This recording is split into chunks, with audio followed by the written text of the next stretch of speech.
복음이란 무엇인가에 대한 이야기를 한번 해보겠습니다. 왜 갑자기 복음이라는 말이 나왔느냐면 우리가 지난 시간에 2권 8장에서 실제로서 십계명을 공부해야 되는데 제가 원리만 이야기하고 제가 안 했습니다. 그리고 2권 7장의 내용을 기억하셔야 됩니다. 아주 중요한 내용입니다. 율법의 세 가지 기능. 어떻게 본다면은 이 기능이 바로 언약 신학입니다. 언약 신앙의 시작이라고 저는 봅니다. 특별히 2권 6장 2항에 가보면 언약이라는 단어가 처음으로 나옵니다. 그래서 칼빈 선생은 율법이라는 개념을 2권 6장부터 집어넣잖아요. 여기에 본래는 2권 6장의 내용이 뭐냐면 중보자잖아요. 중보자거든요. 중보자를 설명하기 위해서 그는 가지고 온 게 뭐냐면 율법입니다. 율법이라는 단어를 사용하기 위해서 그는 언약이라는 단어를 도입을 한다. 이제 요 관점을 갖고 우리가 하나 더 우리가 봐야만 이걸 지우고 이제 큰 종이로 해가지고 봅시다. 서론을 하기 위해서 중보자를 설명하기 위해서 칼빈 선생은 언약이라고 하는 단어를 이제 가져오는 것이고, 그리고 동시에 율법이라는 도구를 사용하는 거죠. 이거거든요. 이게 이제 핵심인 거죠. 이걸 2권 6장에 이제 있고, 이것은 2권 7장에서 설명을 하는 겁니다. 율법에 대한 내용이 이제 이게 내용이 십계명이지만 십계명인데 이 십계명이 2권 8장에 나오면서 이 해석을 중보자 중심으로 해야 한다는 것을 전제하고 있는 거죠. 그리고 이제 9장에 가서 이 율법 안에 나타난 복음을 지금 말하고 싶은 거예요.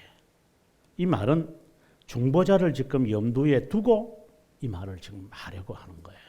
그래서 율법하에 있었던 사람들이 항상 복음을 중심으로 하면서 살았다. 그 복음의 정체가 바로 중보자이시다. 이제 이 말. 이제 그것을 항상 염두에 두면서 사실상 이 2권을 가야만 돼요. 그래서 오늘은 율법에 관한 이야기의 연장선. 그리고 난 다음에 이제 우리가 다시 이쪽으로 가서 설명할게요. 2권 10장, 11장에 가보게 되어지면 11장요. 가보게 되어지면은 이제 율법과 복음과의 관계를 이제 설명을 하겠죠. 그리고 난 다음에 이제 2권 12장부터 이제 지금까지는 다 서론들이었기 때문에 이 전체 서론을 이제 종합해서 이제 두 본성을 지니신 예수 그리스도 중보자를 이제 정체성을 우리에게 밝힌다. 이렇게 이제 보는 거죠. 근데 이제 여기서 우리가 계속해서 제가 이걸 강의하면서 좀 염려가 되는 게 이렇게 이거 구속자 하나님이죠. 구속자 또는 구세주, 이런 그 하나님 아들 이런 개념을 지니고 계시는 중보자, 이런 분에 대해서 아는 게 우리 신앙에 무슨 혜택이나 결과나 도움이나 지침이 될까? 마치 우리가 앞 시간에 공부했던 것처럼 마치 절대적 자아를 추구해서 의지를 가지고 살려고 하는 철학자들의 사색과 다를 바 없지 않나? 저는 이 공부를 계속하면서 그 오류에 안 빠지려고 많이 노력을 해요. 이게 이념적이 되지 말아야 한다. 그래서 제가 했던 말이 율법의 모든 것은 그리스도 중심으로 해석해야 한다. 그렇잖아요. 이건 너무나도 우리가 교과서적이에요. 그런데 그리스도 중심이란 뜻이 뭐죠? 사실상 저는 이 의문을 갖고 실제로 이 기독교 강요, 제가 신앙에서 많은 의문들, 점들을 제가 가지면서 출발을 했고, 그것을 이 기독교 강요에서 저는 답을 찾으러 그랬어요. 어떤 것이든지 간에. 그래서 사회적인 문제든 개인적인 문제든 교회적인 문제든 국가적인 문제든 역사적인 문제든 작은 일이든 큰 일이든 간에 그 답을 찾을 수 있는 것이 어떤 것인가. 성경이라는 것은 이렇게 퍼져 있기 때문에 이렇게 널리 이렇게 다 수평으로 이렇게 바다처럼 넓어버리니까 그것을 근거로 해서 정확하게 여기에 그물을 던지면 이런 고기가 잡힌다. 이 봄에는 쭈꾸미가 맛있다. 뭐 예를 든다면 이런 여름에는 쭈꾸미를 먹어야 한다. 뭐 이런 식의 정확한 개념을 가지고 살아가야 되지 않을까 신앙생활을. 먹고 싶다고 쭈꾸미 아무데나 먹나? 그런 것이 아니지 않느냐. 그래서 그리스도 중심이라고 하는 이 단어가 이념이 아니고 실체화돼야 되지 않나. 그런 고민을 사실상 했댔고 그 고민에 대한 답에서 칼빈이 하는 말이 그리스도 중심이란 그리스도의 순종을 따라하겠다라고 하는 것임을. 그래서 항상 이 순종이라고 하는 것이 거기에 따라 나오는 거죠. 근데 내가 순종해야 되는 힘은 어디서 나오나? 우리가 쇼펜하우어가 하는 말대로 그렇게 하고 싶다는 이 의지만 움직이면 사람은 행동하는 거니까. 그러나 그 힘은 어디서 나오나? 철학자들이 하는 것처럼 해야 되나? 그건 아니잖아요. 그러면 성령의 능력으로 받는다 그래요. 그리고 말 잘하잖아요. 성령 받으려면 기도하고 막 능력 받고 막 그냥 하면 된다. 정말 철학기도 많이 했거든요. 20대 때 정말 기도 생활 뭐 상대적인 이야기, 절대적인 이야기가 아니고 정말 많이 했어요. 책도 정말 많이 읽었고 대안이 없어요. 허무해요. 왜? 내가 안 변하니까. 내가 안 변하는데 뭐 허무한 거죠. 그래서 루터의 고민처럼 교회에서 하라는 거 정말 열심히 다 했어요.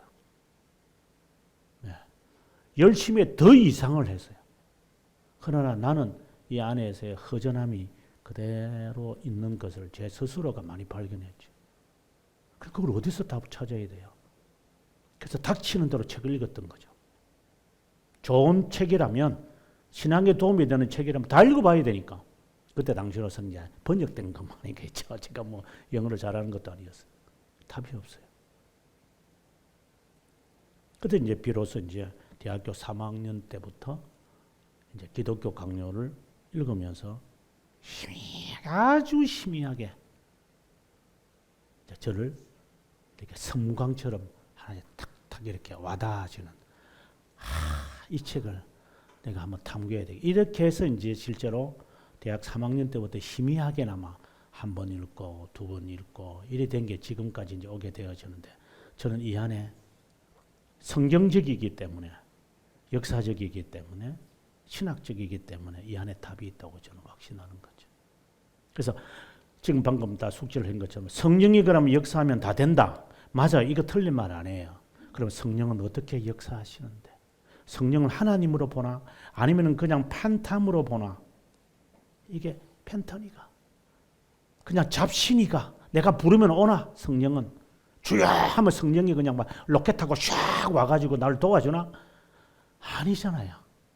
그런 식의 하나님에 대한 개념을 가지면 안 되잖아요. 이 말은 맞지요. 성령이 도와주셔서 우리가 힘을 얻고 소년이라도 자빠지지만, 장정이라도 넘어지지만 주님을 앙모하면 된다. 그 말은 그건 진리니까.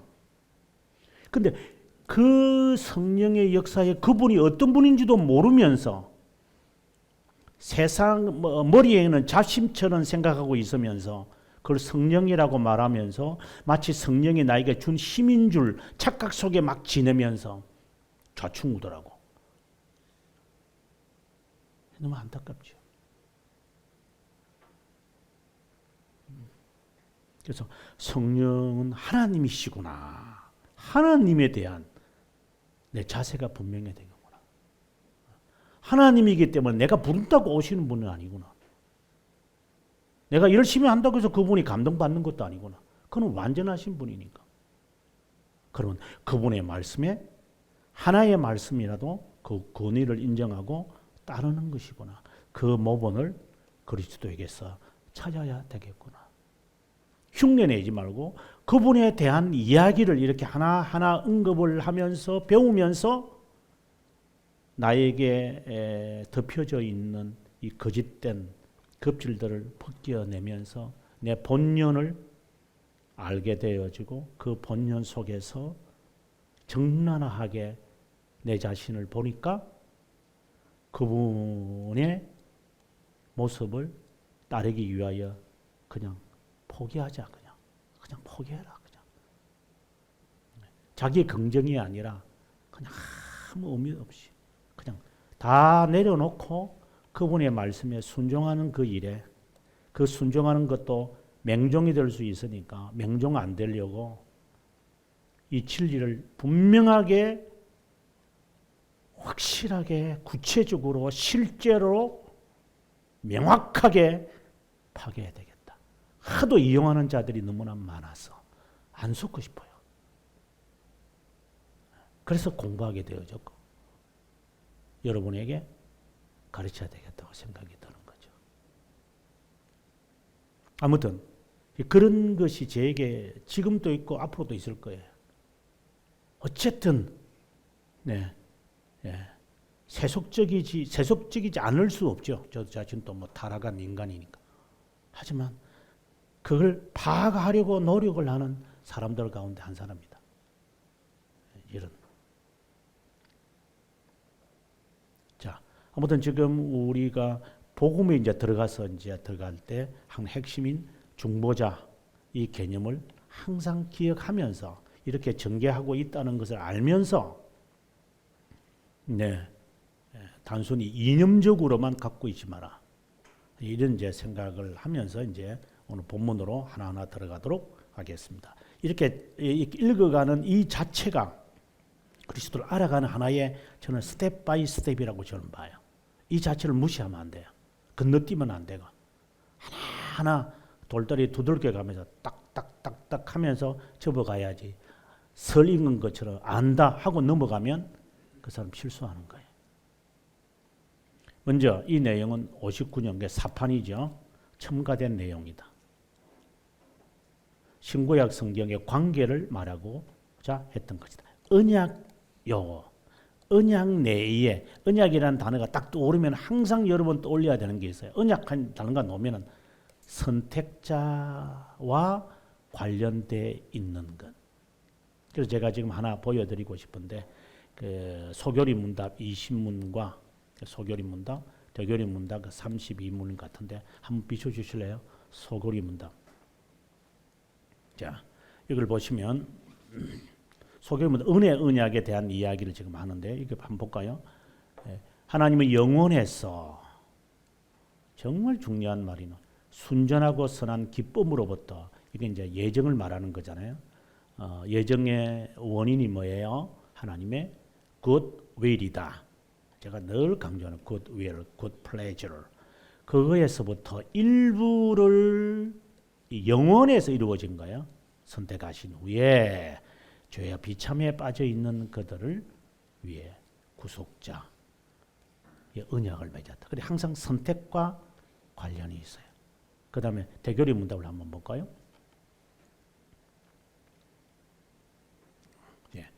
대교리 문답에 보면 이게 32문이라는데 아까 죄송합니다. 30문에서 32문의 내용을 좁게 35문까지 갈 필요는 없고요. 32문까지 가면 되는데 자 여기 볼까요?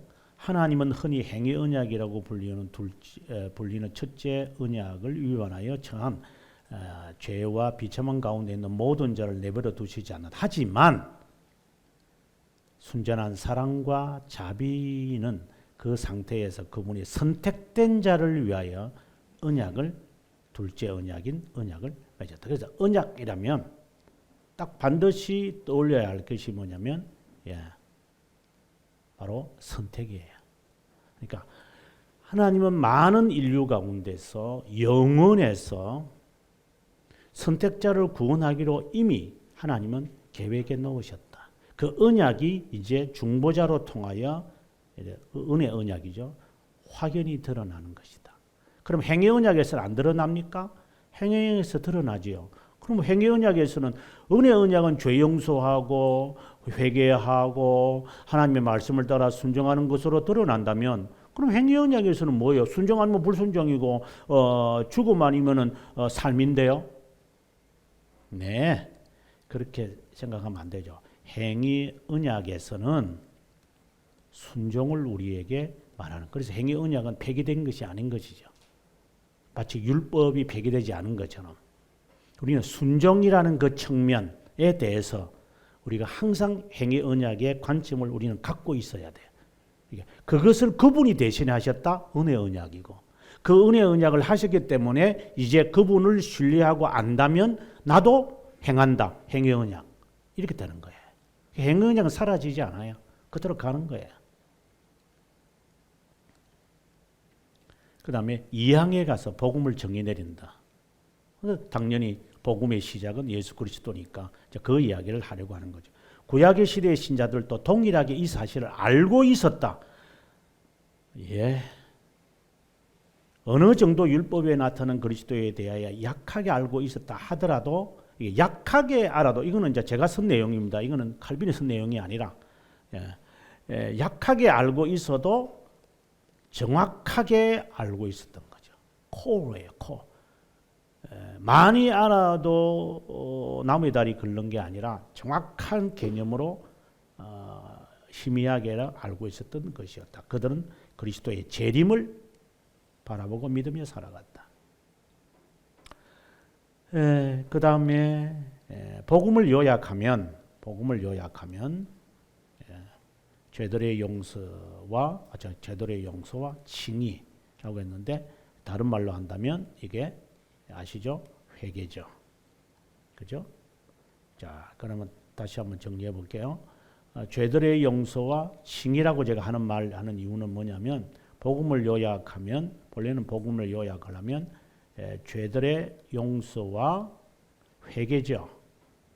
근데 칼빈이 3권 3장 1항에서 뭐라고 하느냐면 죄 용서를 무엇과 관련 지느냐면은 칭의와 관련 짓고 회개를 무엇과 관련 지어요? 이신 칭의와 관련을 짓죠. 그래서 이 회개라고 하는 이 말 대신에 제가 칭의를 넣곤 해요, 실제로. 이거는 제가 쓰는 말이죠. 칼빈이 쓴 말이 아니에요. 그 다음에 이제 넘어가서요. 이제 한번 볼까요? 자, 하나님은 속죄와 희생 제물을 통해 아버지심을 증명했다. 선택된 백성을 구별했다. 이것을 통해서 구별했다. 벌써 이제 언약이라는 것을 머리에 염두에 두고 이제 봐야 돼요. 복음을 통해 이것이 명백하게 나타났다. 믿음의 조상들보다 우리가 더 나은 은혜를 누리는 것은 복음의 계시적인 측면일 것이다. 아브라함도 이것을 바라보며 기뻐했다고 한다. 이런 이야기들. 그 다음에 그 복음의 그 정체가 바로 빛이신 그리스도의 빛의 형태로 우리에게 비추셨다고 한다. 그래서 의식이라든가 자상징적인 이야기인데 의식적인 것이라든가 예전이라든가 이런 걸 통하여 그들은 항상 그리스도. 그래서 우리가 예전을 진행하고 성례를 하고 이렇게 할 때마다 항상 그리스도의 순종을 따라 살겠습니다라는 고백 속에서 그분에 대한 고백 속에서 이것이 임해야지 그렇지 않고 의식에 만족하는 이렇게 돼버리면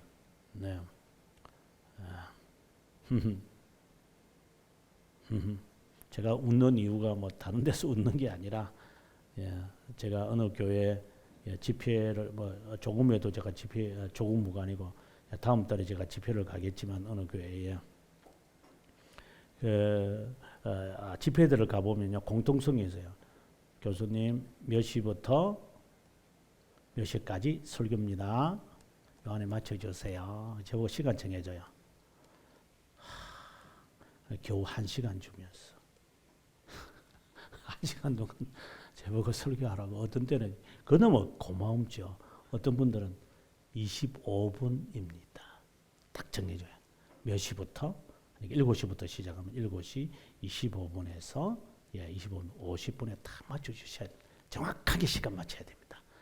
아니면 이 사람들 이래서 나갑니다. 그러는가 하고 실제로 설교하고 끝나니까 5분 안에 1000명이 싹 하고 빠져나가더라고요. 이야, 이게 정말 훈련 잘 됐다 하는 생각이 들었어요. 정말 대단한 교회들이다 하는 생각이 들어요. 저는 설교를 하면서도 힘들었고요. 25분이 저는 한 2시간 반인 것 같아요.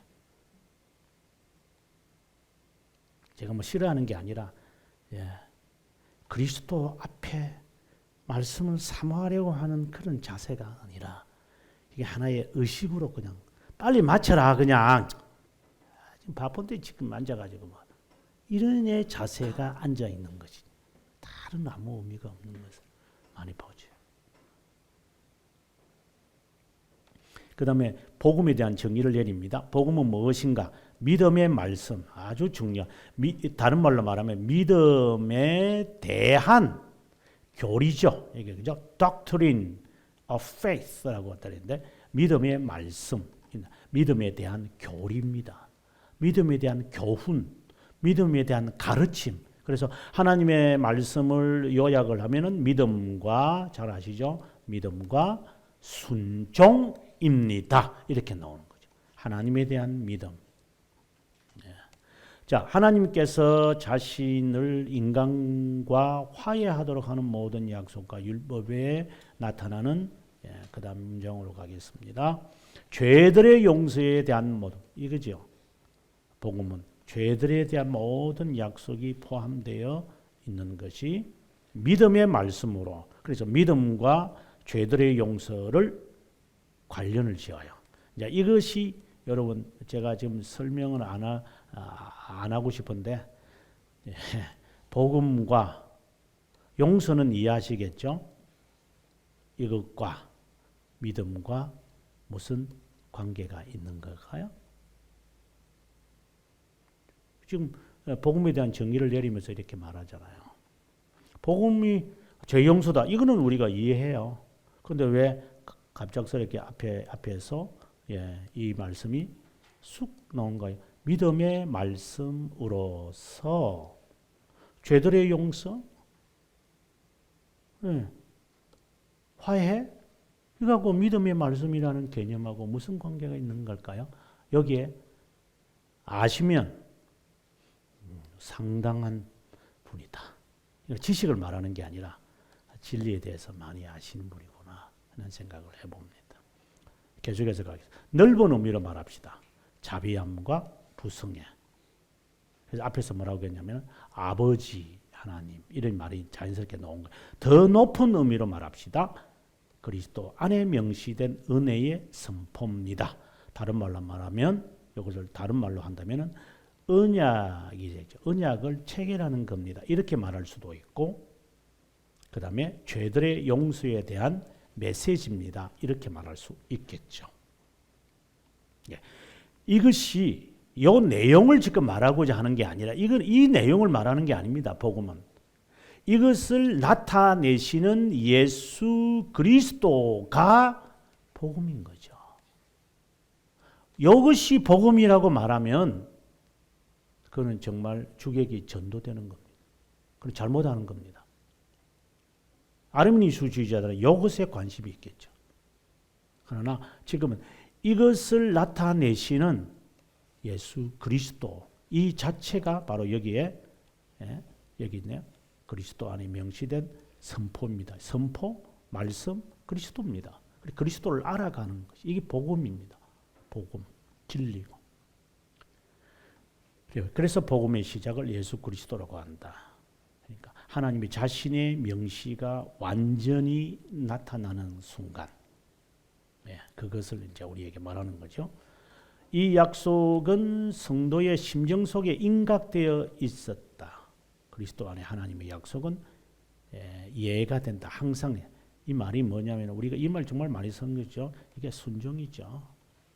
다시 말해서 하나님의 약속, 복음을 너가 알고 있다면 하나님의 약속은 복음을 말하거든요. 항상 순종이 나올 겁니다. 그러니까 그리스도를 너희들은 이같이 알지 않았기 때문에 자기 부인이 없는 거죠. 그래서 이 말씀의 의미가 나오는 겁니다.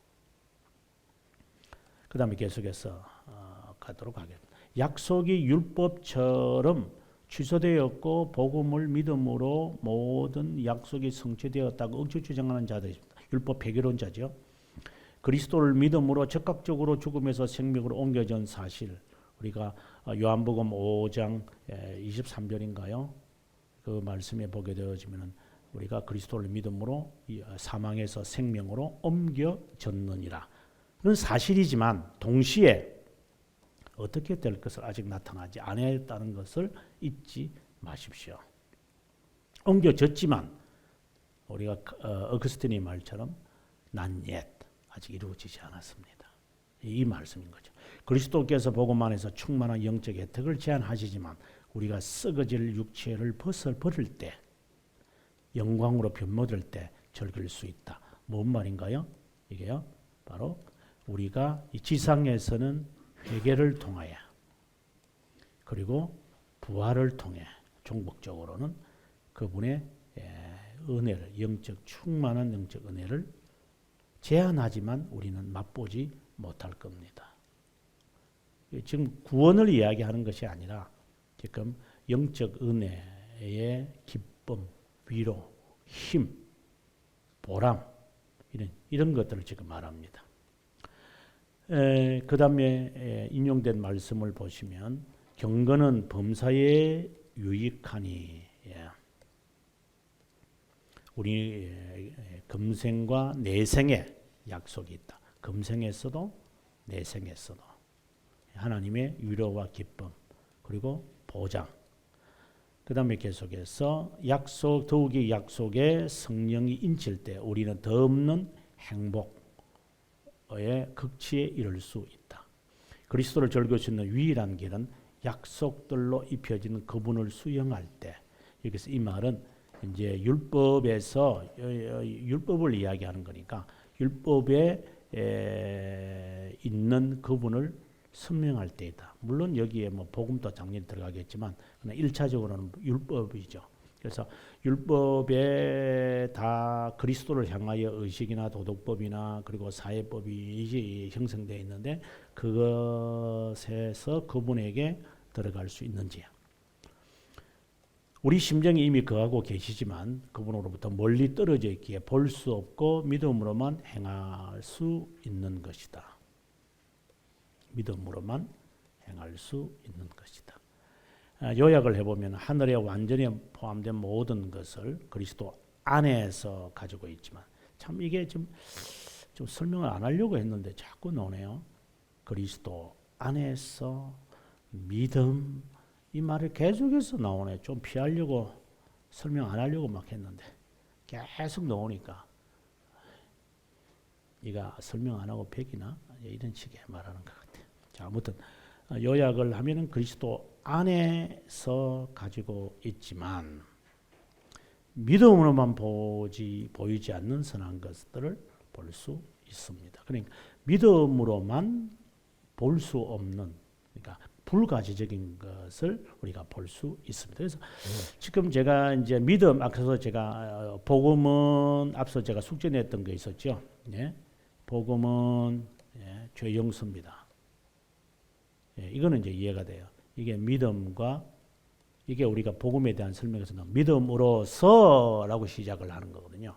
그러면 이 믿음이라고 하는 개념과 복음이라고 하는 이 개념이 어떤 관계가 있느냐는 거죠.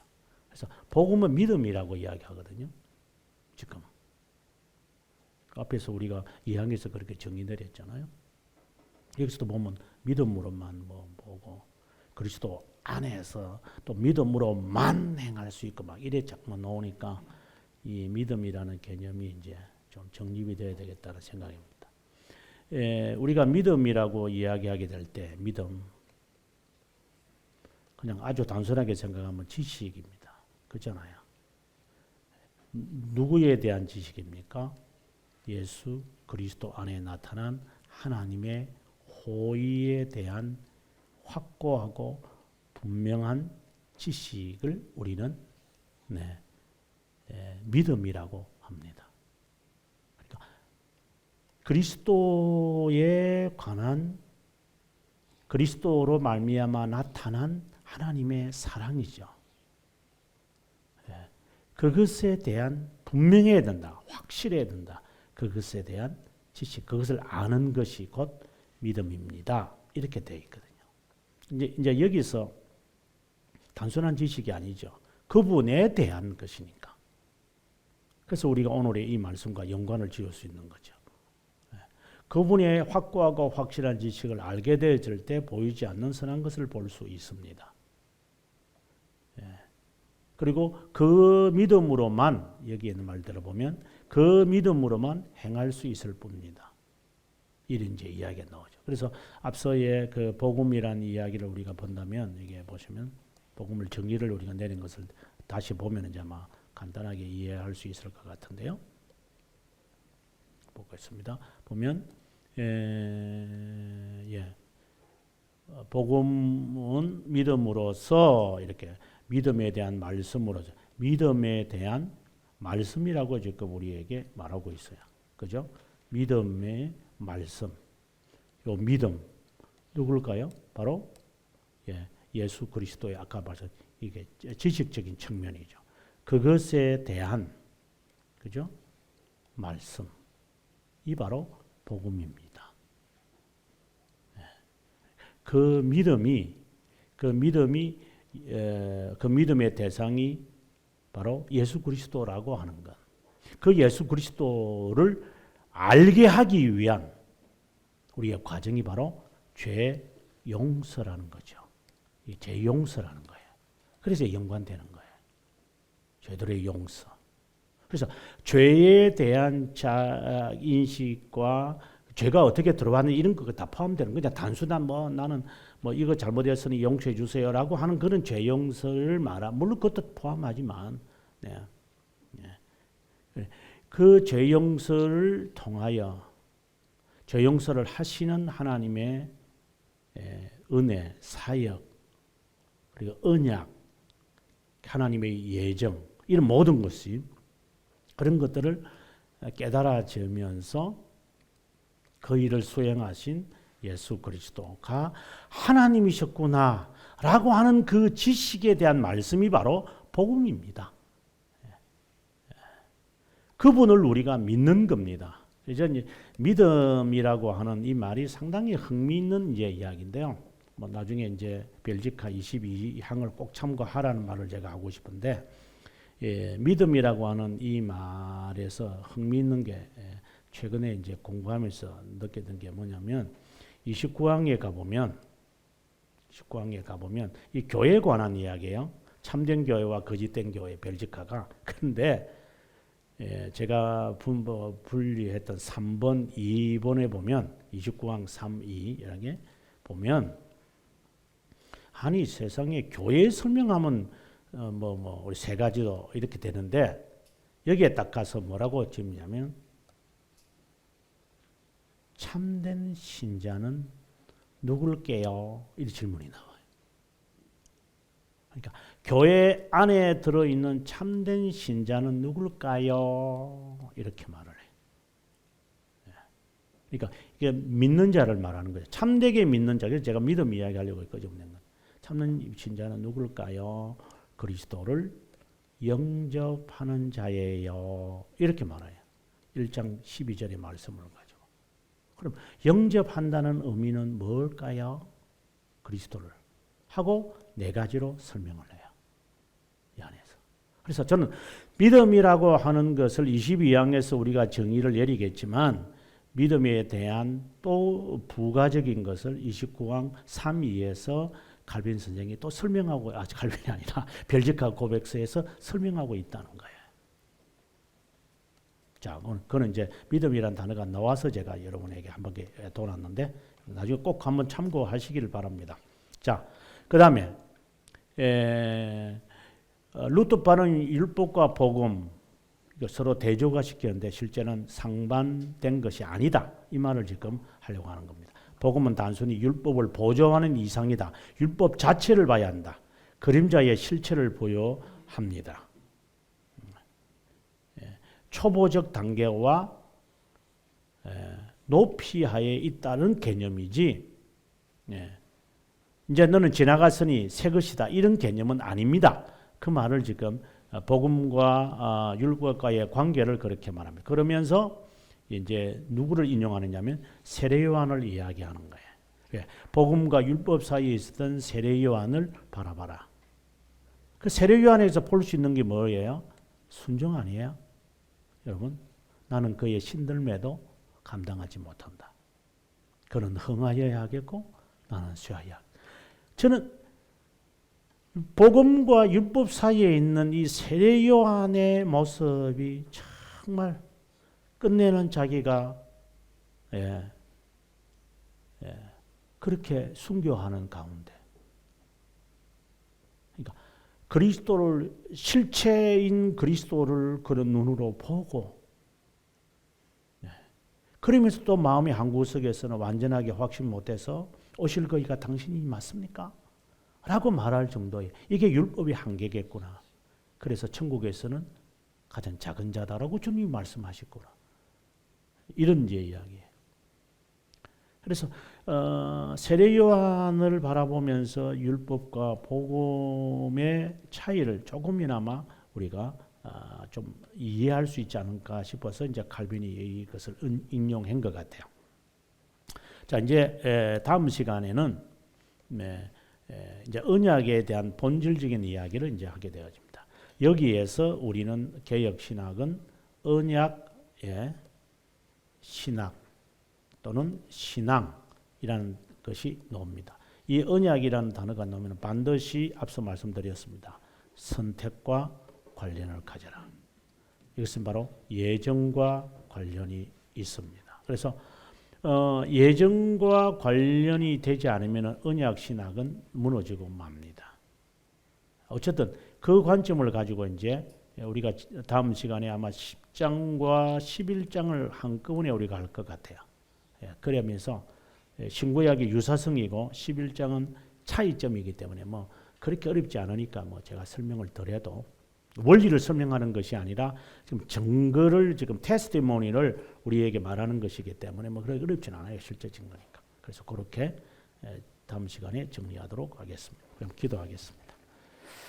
하나님, 저희들에게 복음에 관하여 덮여진 것이 많고 묻힌 것이 많고 섞인 것이 많고 썩은 것이 많고 왜곡된 것이 많고 혼동시키는 일들이 많이 있기에 그 가운데 순전하게 이 복음의 말씀을 전하려고 노력했던 칼빈 선생을 통해 복음에 좀 더 가까이 가려고 합니다. 루터의 고백처럼 자기가 죽지 않으면 그리스도를 볼 수 없다고 하였는데 날마다 자신을 쳐서 복종하며 그분의 순종을 우리의 심정에 새기기 위해 말씀과 그분에 대한 지식인 믿음을 하나씩 하나씩 성장시켜 갈 수 있도록 가르쳐 주시고 배우게 하시고 또한 지키게 하시고 읽게 하시고 묵상하게 하시고 그 말씀에 따라 준수해 가도록 도와주옵소서. 흩어져 있는 여러분들 가정과 일터 위에 주님의 은혜와 위로가 늘 함께 하실 것을 믿사옵고 우리 주 예수 그리스도의 이름으로 기도합니다. 아멘.